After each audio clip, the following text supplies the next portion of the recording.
Tekereza ibi: kubyuka mu gitondo ugasanga banki zose zafunze, amashanyarazi ndetse na internet byose bidakora. Kandi watekereza neza ugasanga nta bisasu byumvikanye, nta ndege z'intambara zabonetse mu kirere, ariko igihugu cyose cyahagaze, nta musirikare wambaye impuzankano wabikoze. Kandi ikindi kintu utatekerezaga nuko ibi byose byakorwa n'umuntu umwe wicariye imbere ya mudasobwa ari kure yawe ku wundi mugabane w'isi. Ibi nibyo bita cyber warfare. Sobanukirwa neza witonze umenye icyo cyber warfare ari cyo. Ubane nanjye 5 kuri 5, nje banyita Ariko nitegeka. Urakaze neza mu kiganiro cy'uyu munsi.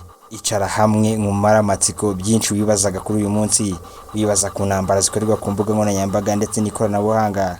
Cyber warfare ni iki?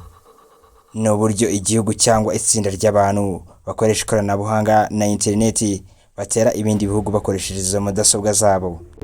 Nkuko babyumvishe, nibakoresha imbunda, nibakoresha za tanka z'intambara, ahubwo bakoresha code, virus ndetse n'abahakazi babyize.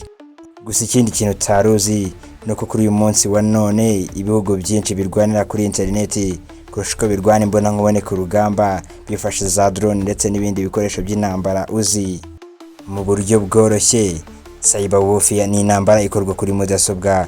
Wakwibaza ngo ikorwa gute, irwanwa gute?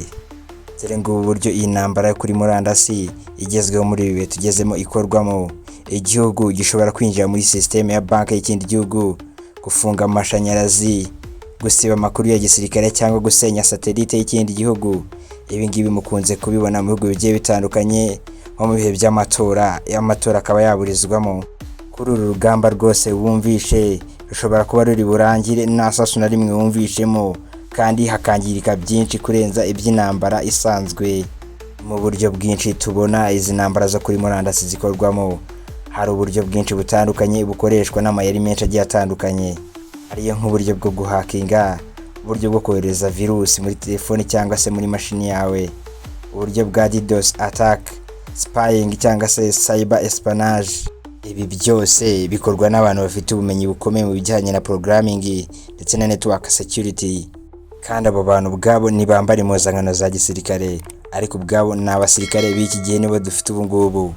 Nko mu mateka ya vuba hari ibihugu byagiye bitera ibindi hakoreshejwe cyber attack. Nkasaga mu mwaka wa 2007 igihugu cya Estonia cyahuye n'igitero gikomeye kuri internet. Website za leta, banki n'ibinyamakuru byarafunzwe burundu. Ibi byatewe n'ibitero bya DDoS byari byoherejwe ku bwinshi cyane. Ubwo icyo gihe igihugu cyose cyari cyahagaze kubera internet itagikora. Ibi byafashwe nk'intambara ya mbere ya cyber ku rwego rw'igihugu. Ahandi nkasaga mu mwaka wa 2015 itsinda ry'abahakazi bateye system y'amashanyarazi yo mu gihugu cya Ukraine. Abaturage bagera ku 200 babuze umuriro amasaha menshi. Gusa biracyari ikibazo gikomeye kumenya uwakoze iki kintu. Ese ikintu giteye ubwoba kuri cyber attacks wakibaza ngo ni iki? Baze ya ntambara umuntu ashobora gutera mutegeranye ari ku wundi mugabane akoresheje izina ritari rye, kandi igihe system ya banki cyangwa y'amashanyarazi iguye, abaturage nibo bigiraho ingaruka za mbere. Kandi birashoboka ko intambara kuri internet cyangwa se cyber warfare ishobora guhagarika igihugu cyose mu masaha make cyane. Gusa ikindi kintu giteye ubwoba kurusha ibindi, uko isi igenda itera imbere mu bya siyanse, niko cyber warfare igenda iba ikomera. Gusa ikindi kintu utaruzi ugomba kumenya nuko muri ubu buryo bwa cyber warfare harimo kwifashishwamo na artificial intelligence mu butasi, mu gukora no kwirinda ibitwaro bya kirimbuzi. Kandi ubushakashatsi bwose bugaragaza ko ibihugu biri gushora akayabo k'amafaranga menshi mu kurinda system zabyo.